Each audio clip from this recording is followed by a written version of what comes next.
ایک حدیث میں ہے کہ آدم اور شیس علیہ السلام کے بعد ادریس علیہ السلام پہلے نبی ہیں۔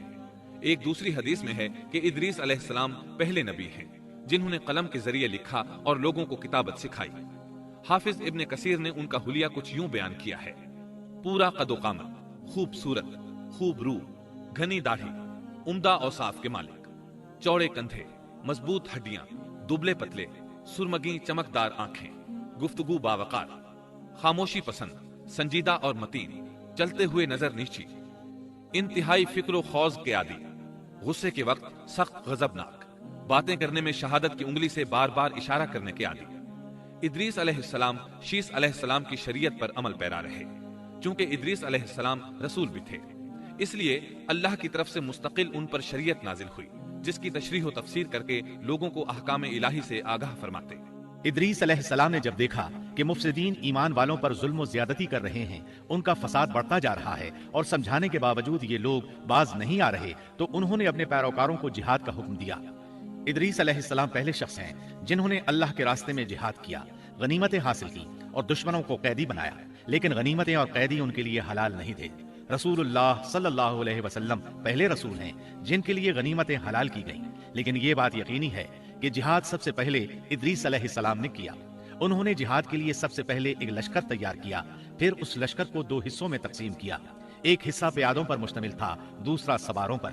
چنانچہ بھرپور تیاری کے بعد ادریس علیہ السلام نے قابیل کی قوم پر چڑھائی کر دی۔ حق و باطل کے درمیان زبردست مارکے ہوئے۔ آخرکار ادریس علیہ السلام نے انہیں گھٹنے ٹیکنے پر مجبور کر دیا، ان کا بہت سا مال و اسباب لوٹ لیا اور لوگوں کو قیدی بنا لیا۔ اللہ تعالیٰ نے ان تمام باتوں کا ذکر نہیں فرمایا، بلکہ اللہ نے ان کی سیرت کے بارے میں اپنی کتاب قرآن مجید میں اشارتاً ذکر فرمایا ہے۔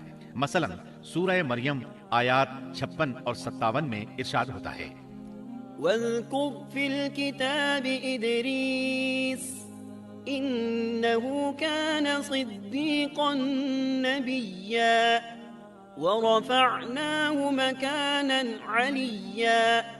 اور اس کتاب میں ادریس کا بھی ذکر کر، وہ بھی نیک کردار نبی تھے، ہم نے انہیں بلند مقام پر اٹھایا۔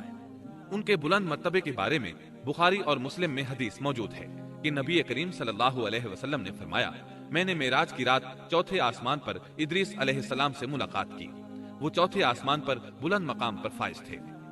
ابن جریر نے ایک روایت بیان کی ہے، وہ روایت اس بات کی وضاحت کرتی ہے کہ اللہ تعالیٰ کے ارشاد وَرَفَعْنَاهُ مَكَانًا عَلِيًّا سے کیا مراد ہے، اس کا کیا مفہوم ہے؟ ابن جریر کے علاوہ دیگر بڑے بڑے مفسرین اور مورخین نے بھی اس روایت کو ذکر کیا ہے، لیکن اس کی کوئی صحیح سند نہیں مل سکی۔ وہ روایت یہ ہے: ابن ابی حاتم وغیرہ نے اس روایت کو ہلال بن یسار سے بیان کیا ہے۔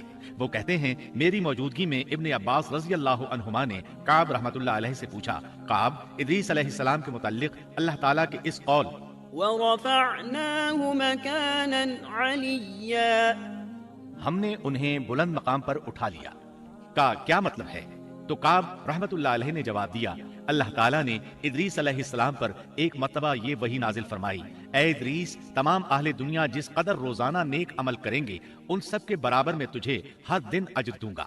ادریس علیہ السلام نے یہ سنا تو انہیں خواہش محسوس ہوئی کہ میرے اعمال میں روز افزوں اضافہ ہو، اس لیے عمر کا حصہ طویل ہو جائے تو اچھا ہے۔ انہوں نے وحی الہی اور اپنے اس خیال کو ایک رفیق فرشتے پر ظاہر کر کے کہا، اس معاملے میں موت کے فرشتے سے گفتگو کرو تاکہ میں نیک اعمال کا زیادہ سے زیادہ وقت حاصل کر سکوں۔ اس فرشتے نے جب یہ سنا تو ادریس علیہ السلام کو اپنے بازوؤں پر بٹھا کر لے اڑا۔ جب یہ چوتھے آسمان سے گزر رہے تھے تو موت کا فرشتہ زمین پر آنے کے لیے اتر رہا تھا، وہیں دونوں کی ملاقات ہو گئی۔ دوست فرشتے نے موت کے فرشتے سے ادریس علیہ السلام کے بارے میں گفتگو کی۔ موت کے فرشتے نے دریافت کیا، ادریس علیہ السلام کہاں ہیں؟ اس نے کہا، میری پشت پر۔ موت کا فرشتہ کہنے لگا، مجھے اللہ کی طرف سے یہ حکم ملا ہے کہ چوتھے آسمان پر ادریس علیہ السلام کی روح قبض کروں، اس لیے میں سخت حیرت میں تھا کہ یہ کیسے ممکن ہے، ادریس علیہ السلام تو زمین پر ہیں۔ چنانچہ موت کا فرشتہ ادریس علیہ السلام کے پاس آیا، ان سے اجازت طلب کی اور ان کی روح قبض کر لی۔ انبیاء کو یہ امتیاز حاصل ہے کہ فرشتہ ان کی اجازت کے بغیر ان کی روح قبض نہیں کر سکتا، اور رسول اللہ صلی اللہ علیہ وسلم کو تو یہ اختیار دیا گیا کہ آپ دنیا میں مزید رہنا پسند کریں تو رہ سکتے ہیں، یا پھر رفیق اعلیٰ کی رفاقت کو پسند کر لیں۔ آپ نے رفیق اعلیٰ کی رفاقت کو پسند فرمایا۔ اس طرح ادریس علیہ السلام کی روح چوتھے آسمان پر قبض کی گئی۔ انہیں بھی عیسیٰ علیہ السلام کی طرح آسمان پر اٹھایا گیا۔ فرق یہ ہے کہ عیسیٰ علیہ السلام کی روح قبض نہیں کی گئی۔ یہ واقعہ نقل کر کے کعب رحمت اللہ علیہ فرماتے ہیں کہ اللہ تعالیٰ کے ارشاد وَرَفَعْنَاهُ مَكَانًا عَلِيًّا کی تفسیر یہی ہے، لیکن درست بات یہ ہے کہ یہ اسرائیلی روایت ہے۔ ادریس علیہ السلام کی وفات ہو گئی تو لوگ فساد میں اور بڑھ گئے، ان میں شر پھیل گیا، تاہم وہ توحید پر قائم رہے۔ بت پرستی کا ان میں کوئی شعور نہیں تھا۔ لوگ آدم علیہ السلام کی وفات کے 1000 سال بعد تک توحید پر قائم رہے۔ ان میں فسق و فجور ضرور تھا لیکن شرک نہیں تھا۔ اللہ تعالیٰ کے اس ارشاد كان الناس أمة واحدة دراصل لوگ ایک ہی امت تھے کا یہی مطلب ہے۔